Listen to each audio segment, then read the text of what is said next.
మరో breaking news చూస్తున్నాం. Operation Sindoor పై ఓ Pakistan follower చేసిన వ్యాఖ్యలపై వివరణ ఇస్తూ మతపరమైన వ్యాఖ్యలతో కూడిన వీడియోను పోస్ట్ చేసినందుకు influencer law student Sharmishtha పనోలీని Kolkata పోలీసులు అరెస్ట్ చేశారు.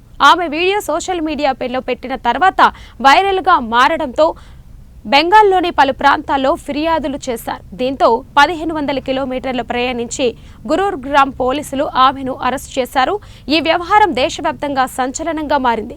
అయితే తన వీడియోపై స్పందించి వెంటనే డిలీట్ చేసిన యువతి క్షమాపణలను కూడా చెప్పింది. అయినప్పటికీ పోలీసులు ఆమెను అరెస్టు చేయడంతో దేశవ్యాప్తంగా ఉన్న ప్రముఖులు తీవ్రంగా ఖండించారు.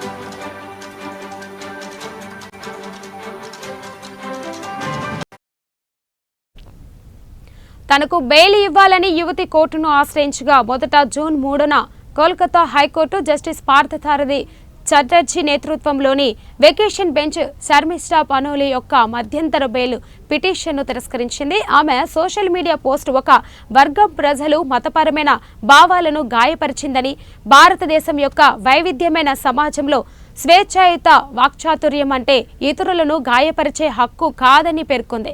అలాగే పశ్చిమ బెంగాల్ ప్రభుత్వాన్ని జూన్ 5న కేసు డైరీని సమర్పించామని ఆదేశించింది. గార్డెన్ రీచ్ కేసును ప్రధాన కేసుగా పరిగణించాలని, అదే ఆరోపణపై ఇతర ఎఫ్ఐఆర్లపై కార్యకలాపాలను తాత్కాలికంగా నిలిపివేయాలని ఆదేశించింది. తాజాగా జూన్ 5న జస్టిస్ రాజా బసు నేతృత్వంలోని కలకత్తా హైకోర్టు శర్మిష్ఠా పనోలీకి 10,000 రూపాయలు బెయిల్, బ్రాండ్పై మధ్యంతర బెయిల్ మంజూరు చేసింది.